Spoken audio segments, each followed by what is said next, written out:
السلام علیکم ورحمۃ اللہ وبرکاتہ۔ بہت ہی پیارے مسلمان بھائی اور بہنوں، میں غلام مصطفیٰ اپنے چینل پیام اسلام سے آپ سے مخاطب ہوں۔ اس پہ درس قرآن کا سلسلہ میں نے جاری کر رکھا ہے۔ اس سے قبل 5 طویل جو قرآن مقدس کی پہلی سورہ مبارکہ ہیں وہ مکمل ہوئیں۔ آج قرآن مقدس کی 6ٹی سورۃ الانعام اس کی ابتدا ہے، اور اس کے ترجمہ اور تشریح سے پہلے کچھ سورۃ الانعام کا شان نزول، اس کی فضیلت اور اس میں جو چیدہ باتیں ہیں وہ آپ کی گوشگوار کرنی ہے۔ یہ سورہ مکی ہے جو 20 رکوع پر مشتمل ہے، اور اس کی 165 آیات ہیں۔ قرآن پاک میں یہ 6 نمبر پہ ہے، اور نزول کے اعتبار سے یہ 69ویں نمبر پر ہے۔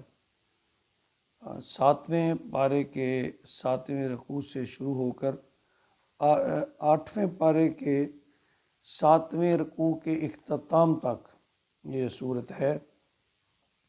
اس کا نام سورۃ الانعام، عربی میں انعام چوپائی یا مویشی کو کہتے ہیں۔ اس سورہ کی 16ویں اور 17ویں رکوع میں آیات 136 اور 138 میں مویشیوں کی حلت و حرمت اس نسبت سے کا ذکر ہے، جس کی نسبت سے اس کا نام سورۃ الانعام ہے۔ حضرت عبداللہ بن عباس رضی اللہ تعالی عنہ کے حوالے سے روایت ہے کہ سورۃ الانعام پوری ایک ہی وقت میں نازل ہوئی، اور یہ کہ جبرائیل علیہ السلام 70,000 فرشتوں کے ہمراہ اس سورت کو لے کر اترے، اور یہ دور حضور صلی اللہ علیہ وآلہ وسلم کے قیام مکہ کے تقریباً یہ آخری ایام تھے، آخری دور تھا۔ سورۃ انعام کی فضیلت کے بارے میں اس کی جو ابتدائی 3 آیات ہیں، اس کے متعلق حضرت عبداللہ بن عباس، حضرت عبداللہ بن مسعود، حضرت جابر بن عبداللہ اور حضرت انس بن مالک رضوان اللہ تعالی اجمعین کے حوالے سے روایتیں ہیں کہ فجر کی نماز کے بعد ابتدائی 3 آیات کی تلاوت کرنے سے 40 سے یعنی مختلف روایات 40 سے 70,000 فرشتے نازل ہو کر اجر و ثواب لکھتے ہیں، اور یہ آیات شیطان کے خلاف ڈھال ہیں، حفاظت کرتی ہیں۔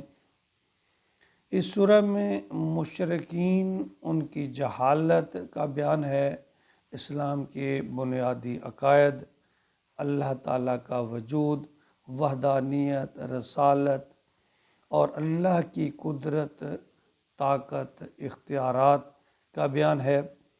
قیامت کا تذکرہ ہے، مرنے اور مرنے کے بعد کے حالات، روز سزا جزا اور حساب کتاب کا اس میں بیان ہے۔ سابقہ اقوام کی نافرمانیاں ان کا حوال ہے، اور پھر نافرمانیوں پر ان کا انجام جو ان کو اللہ تعالیٰ نے سزائیں دیں اس کا تذکرہ ہے۔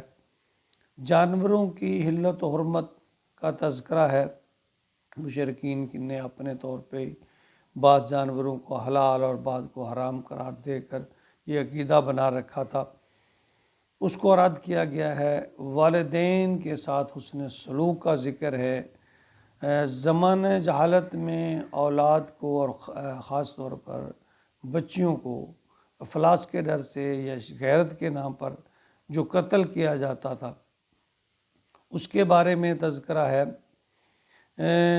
ظاہری اور باطنی برائیوں کا تذکرہ ہے۔ حضرت ابراہیم علیہ السلام کا نمرود کے ساتھ جو واقعہ ہے کہ جب اس نے کہا تھا کہ انا ربکم الاعلیٰ، کہ میں بڑا رب ہوں، تو حضرت ابراہیم علیہ السلام نے ستاروں کو، پھر چاند کو، پھر سورج کو معبود کہا، اور پھر سارا وقت نہیں، میرا تو اللہ وہ ہے جو زمین و آسمان کا مالک ہے، مشرق سے سورج کو طلوع کرتا ہے اور مغرب میں غروب کرتا ہے، تو اس کا تذکرہ ہے، یعنی توحید کا، جو حضرت ابراہیم علیہ السلام نے بڑی جرت کے ساتھ وقت کے ظالم جابر مشرک حاکم کے سامنے جو کہا، اس کا ذکر ہے۔ قرآن پاک کی فضیلت ہے، دین کی اہمیت کا ذکر ہے۔